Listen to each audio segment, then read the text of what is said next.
purpose and function of the Jacksonville Beach Special Magistrate hearing in accordance with Florida Statutes Chapter 162 and the City of Jacksonville Beach Code of Ordinances is to reach an equitable expedition to enforce the codes. The city presents the violation and evidence to the special magistrate.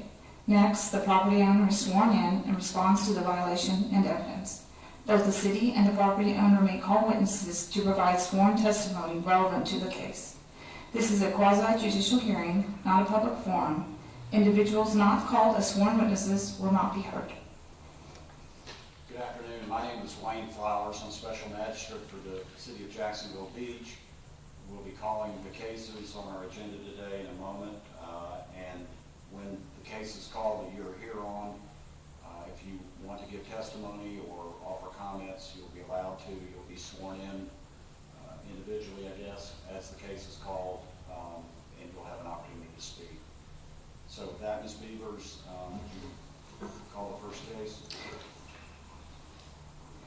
Do you swear or affirm that the testimony you're about to give in this matter is the truth, the whole truth, and nothing but the truth, so help you God? Just you state your name and occupation. Jacksonville Beach Code Enforcement Officer. My first case is going to be D&LP Subs. This is at 1409 South 3rd Street. This property was cited for unpermitted outdoor seating. That property has complied, so this case has been closed.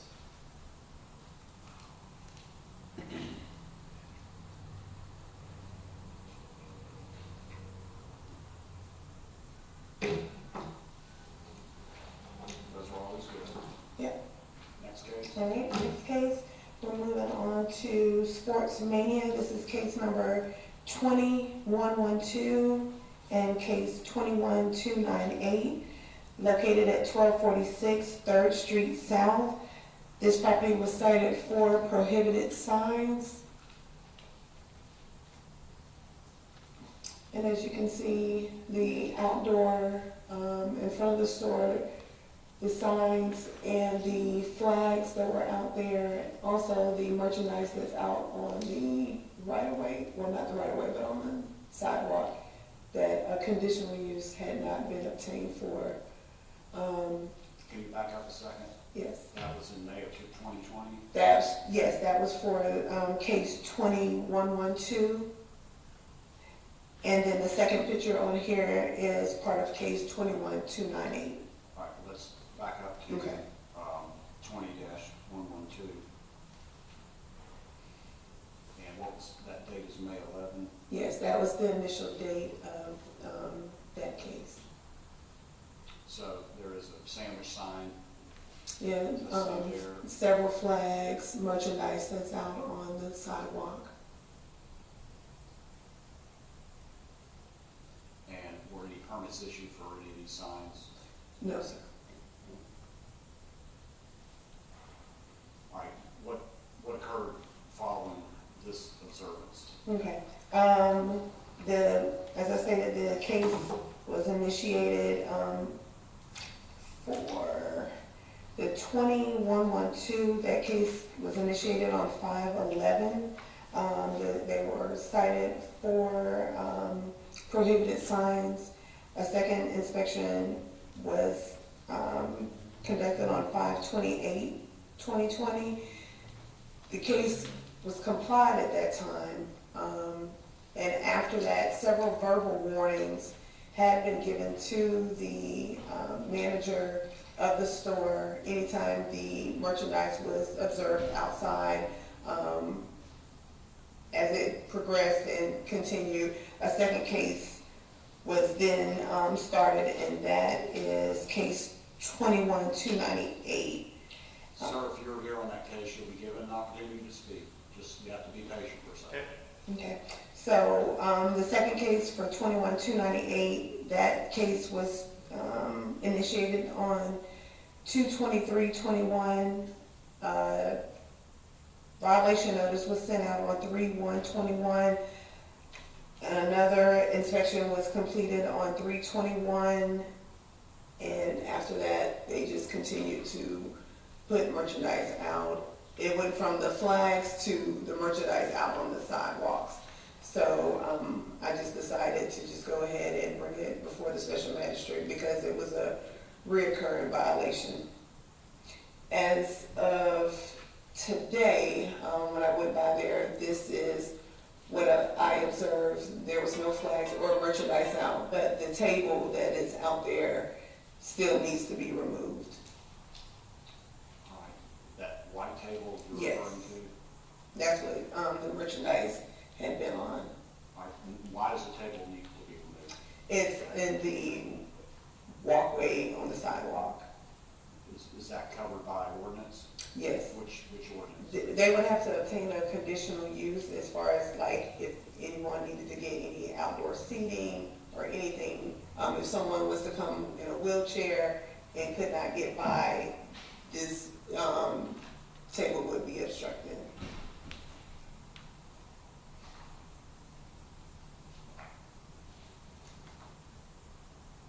And I'm going to come back to you in a minute for what your recommendation is, but is there anything else that you want to tell me about this violation at this time? Other than just like the first case where they would come into compliance and then the merchandise or flags would be put back out. So each time I was having to just close the case, reopen the case because they would come into compliance, remove the items. So my only recommendation would that they would remain in compliance. Give me 1 second.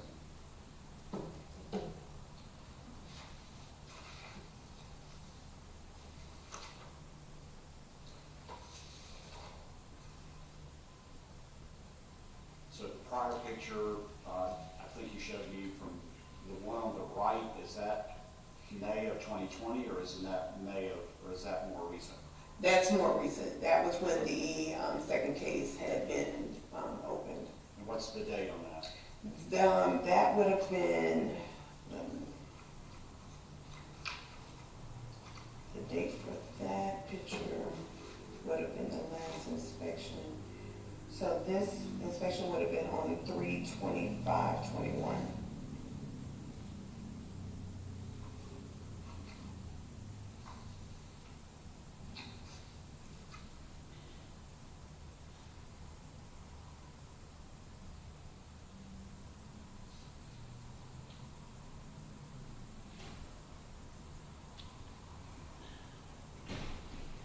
So do I understand that after there was a warning or notice given after the inspection on March 25th? Yes, several verbal, yes. Verbal or written? Verbal? Several verbal and written. They were given violation notices as well. And at that time, it was a matter of merchandise being on the Yes, walkway. they removed the flags, but then they start putting the merchandise out.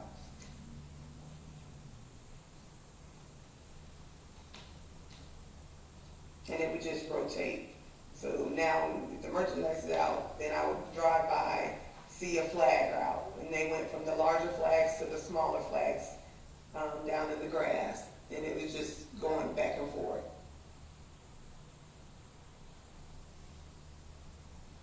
Okay. Is there, I believe, sir, you had your hand up here on behalf of Sports Mania. Yes, sir. You want to come forward? Sure. So I'd like to go back to the Hold on just a second.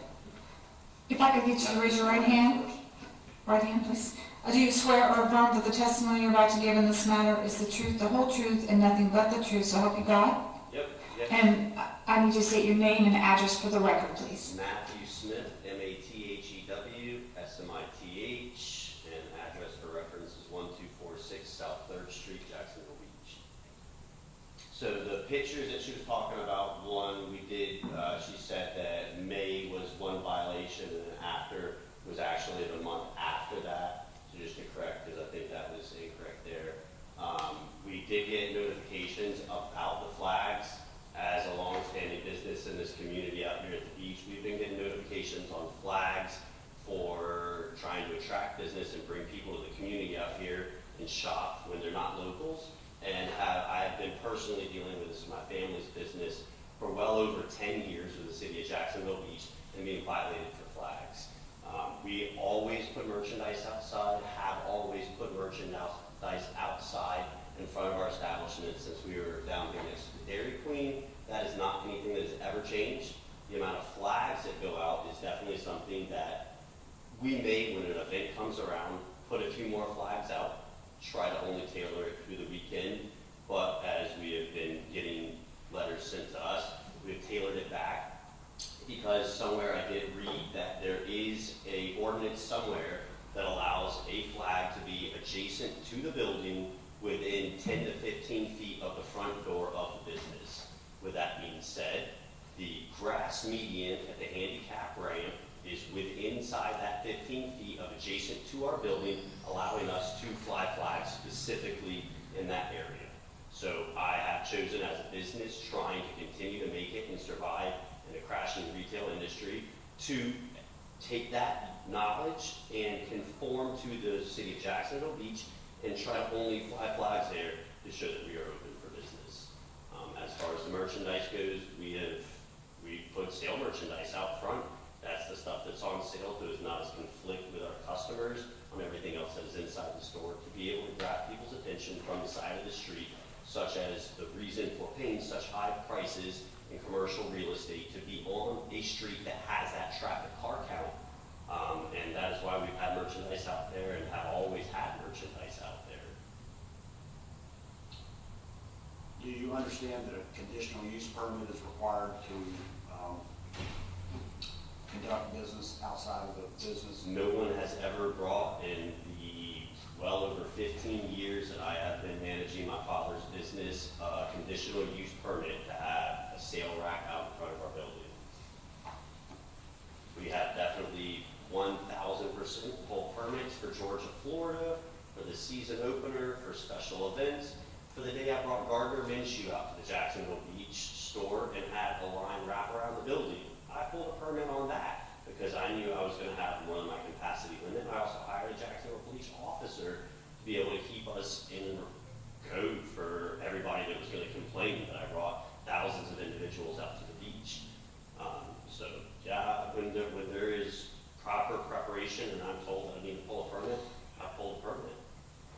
But nowhere have we ever, until this recent pandemic, and it seems to have a new person working in this department, have been told that we cannot have merchandise out in front of our store.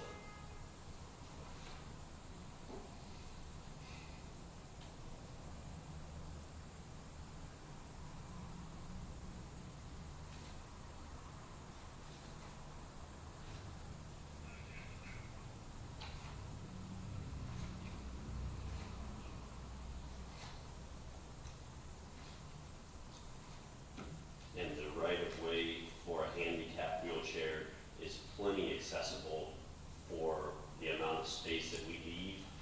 We have many individuals that shop with us that are handicapped, many that are in wheelchairs that require them to have quite a lot of space, and we've always made that accommodating. We are right on handicap ramp and with 2 handicap parking spaces directly in front of our building. And I have made sure, now that I am no longer the current manager and I'm in real estate, that any current employee or manager working for the business does not clog the walkway and impede ADA accessibility.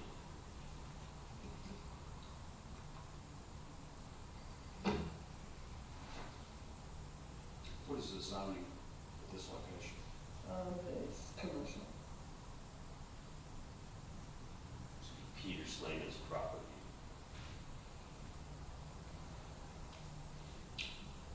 Anything else?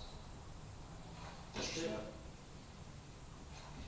Ms. Beavers, you want to respond to anything that he said? Yes, in regards to the number of years this may have been allowed, I can only say I can only enforce what I am employed to do. I can't speak on what someone else has allowed in the past. But you would have to obtain a conditional use for outdoor sales. So the flags that you have out here is part of your merchandise. So they fall together as far as wind activated signs and outdoor sales. So you would have to obtain a for the outdoor sales. And as stated in the ordinance, the flags are prohibited under the flutter signs, feather signs, streamers, balloons, wind signs, wind activated banners, other than an American flag.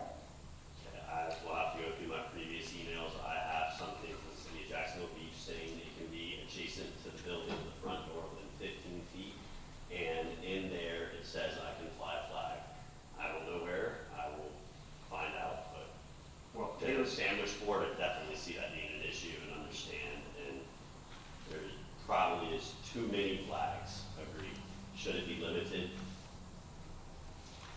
It looks cluttered, yes. all right, with regard to the signs, what I'm gonna tell you is the property is in compliance now. If there's future non-compliance, then a fine will be imposed. I would suggest that you, if you have an email that says you can have the type of flag that you said, or sign that you feel you can have, that you take that to the city and what department, Bring it that's to in your the- department. Plan. Show that to them. I'm not aware of the exception that you're talking about, but again, if they indicated that to you, I think you need to sit down with them and address that, because otherwise you need a permit for the sign. So Your Fly Jaguars flag, I have to have a permit. And we don't issue permits for flags, so it's strictly prohibited.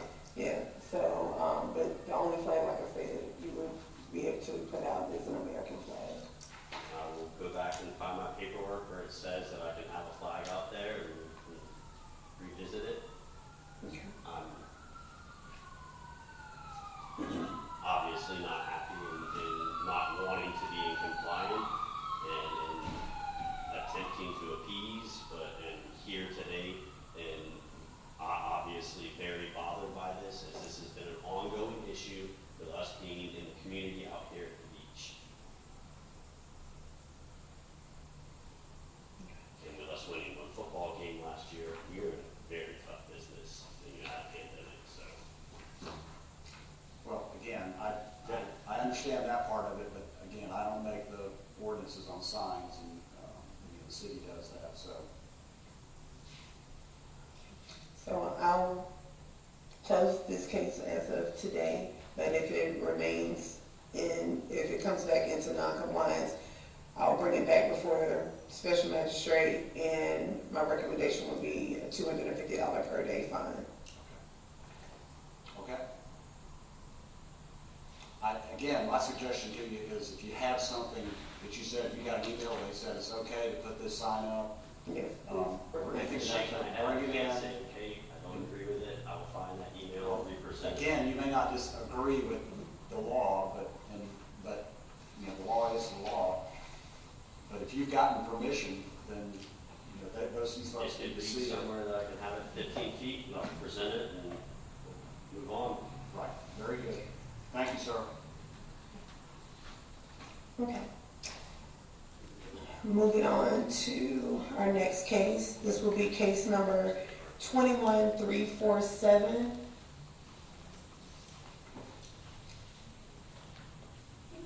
This is Jet Set Pets, located at 1181 South 10th Street, Jacksonville Beach. This is in regards to off-street parking space requirements. As you can see at this property, they have two buildings. The second one that they obtained, which the case was open for, was for the required parking for the property at 1181.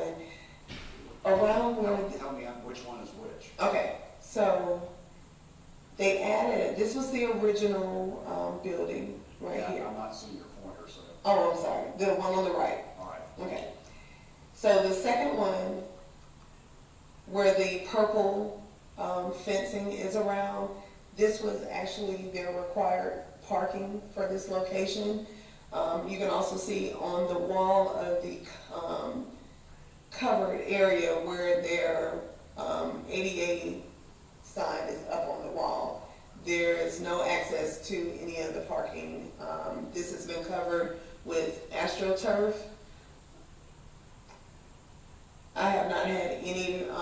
correspondence with the property owner.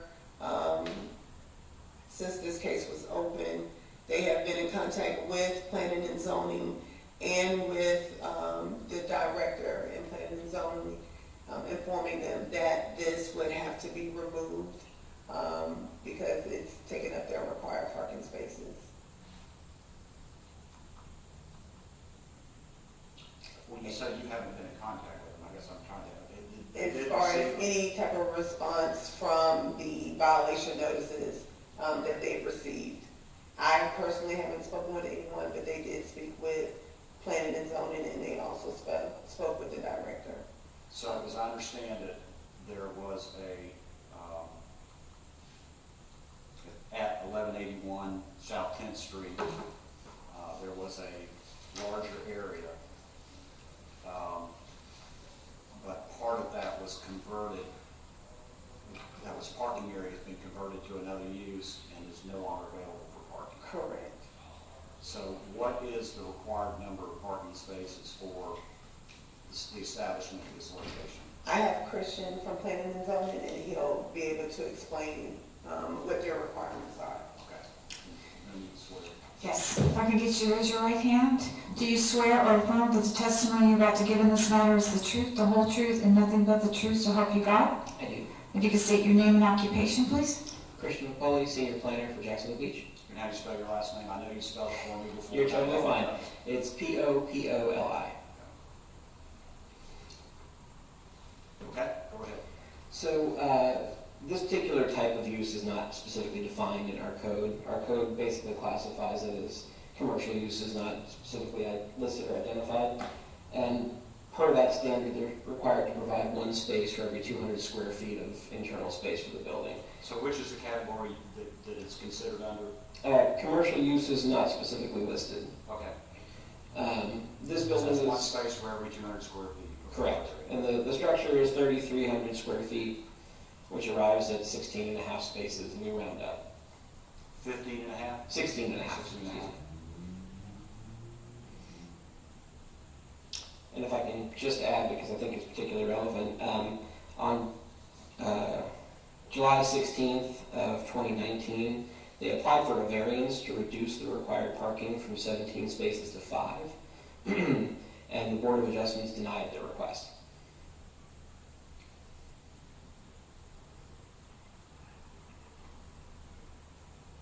They applied for the variance to go from 16 and a half or 17 from, to 5 spaces. so the application took place on the 16th of the hearing? The hearing took place on the 16th. The application was filed June 4th.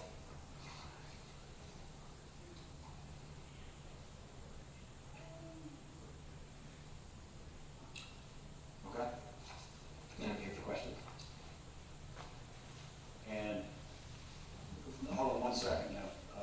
Ms. Beavers, is there anything else you have? We'll talk about recommendation in a second, but any other? No. Come on up, sir. Would you state your name? State your name first, and then I'll have I'm Curtis Hart. Curtis Hart. Yes. Do you swear or affirm that the testimony you're about to give in this matter is the truth, the whole truth, and nothing but the truth, so help you God? Good. Okay, and if I can have you state your name again with your address as well. Curtis Hart, 8051 Carroll Lane, Jacksonville, 32216. Mr. Hart, are you related to the owner, or are you the owner, or? No, I represent the owner. Represent the owner, okay.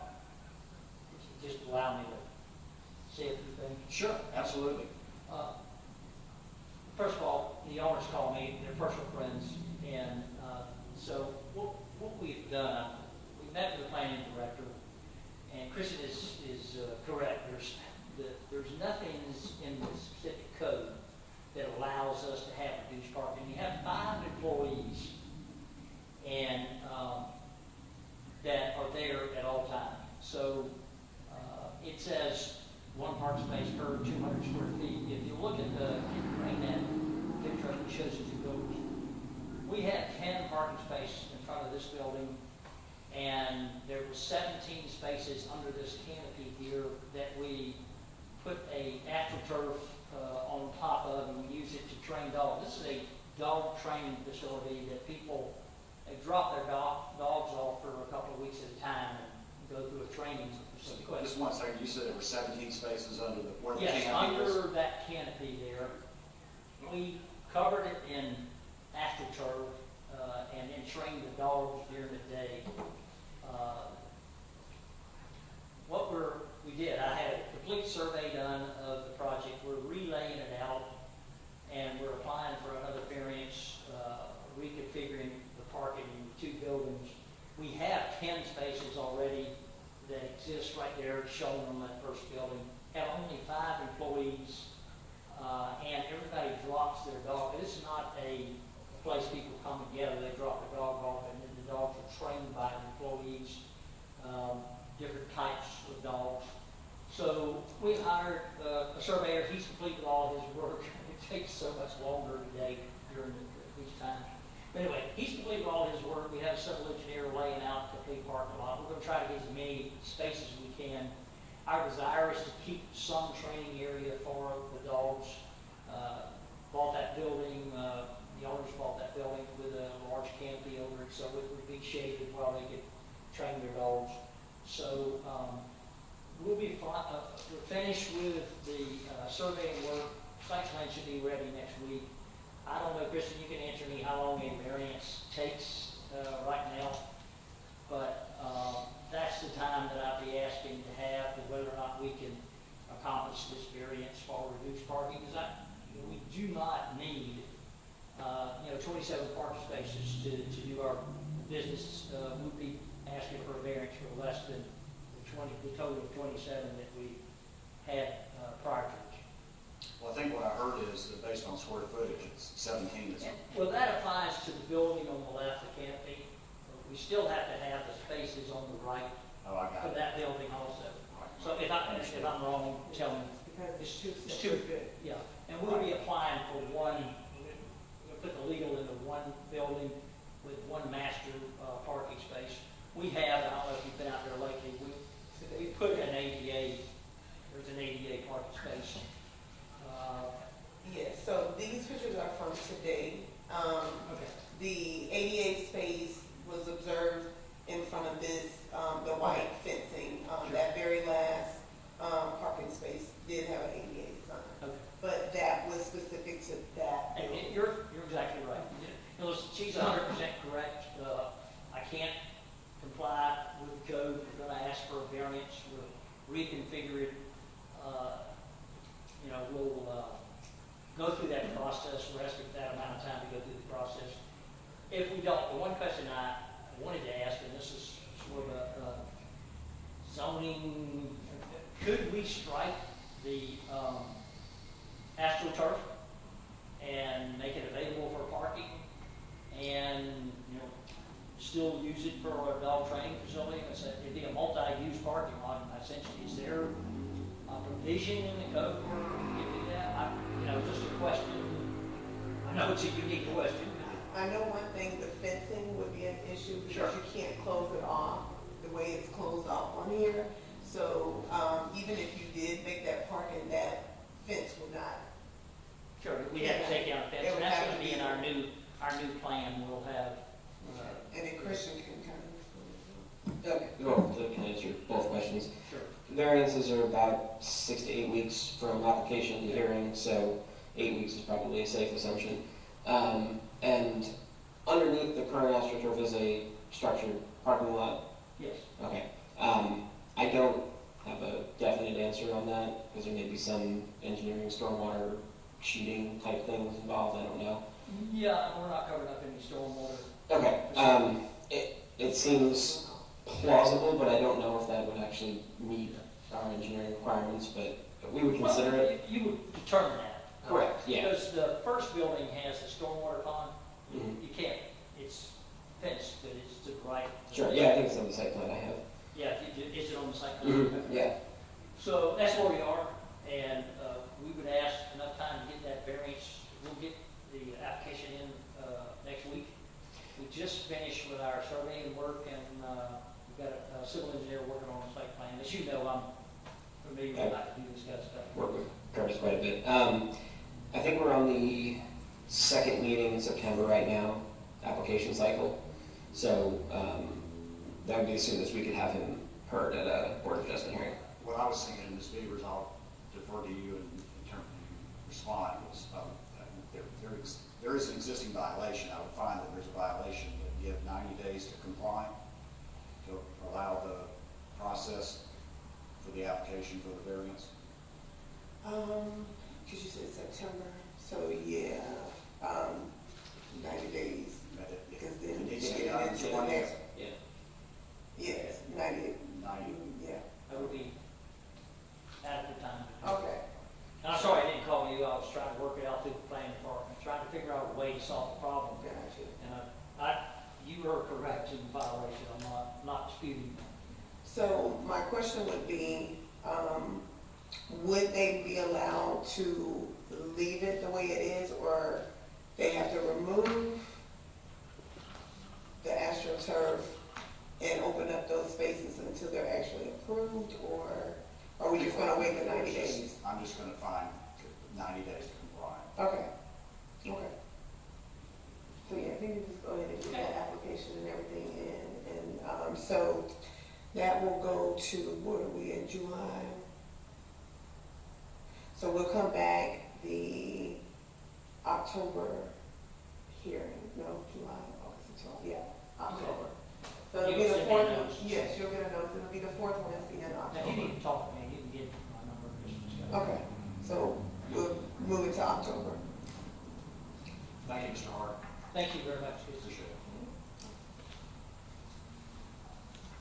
Chris, good to see you. I got some plots for you. Huh? I got some plots for you this week.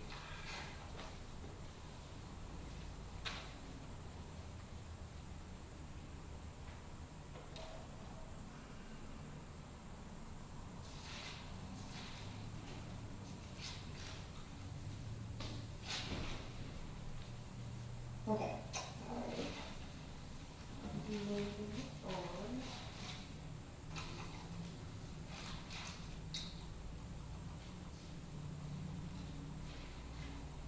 All right, in our last case, we're moving to case number 21282, Michael Hanna, violation address 134 36th Avenue South.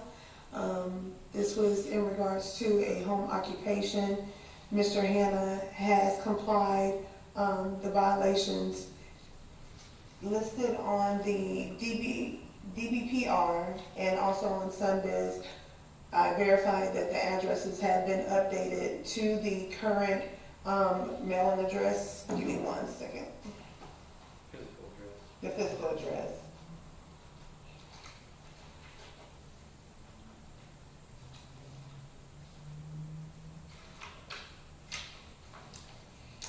Okay, the physical address was listed as 820 A1A North, Suite W4 in Ponte Vedra Beach, Florida. He has that listed as the principal address for, as stated for Sunbiz and the DBPR, which is for the contractor's license. He also submitted a subcontract lease with that property as well with Natural Life. My only recommendation would be is that Mr. Hanna make sure that his local business tax with St. Johns County and with Duval County also reflect the same information as far as the physical address of the business. Mr. Hanna? Sir? I was just gonna ask you, did you hear what she Yeah, said? well, no, when it comes up for renewal, Okay. I'll do that. Okay, so as of today, I'm gonna go ahead and comply the case and close it. Okay, very good. Mr. Hanna, sorry you had to come back. That's all right.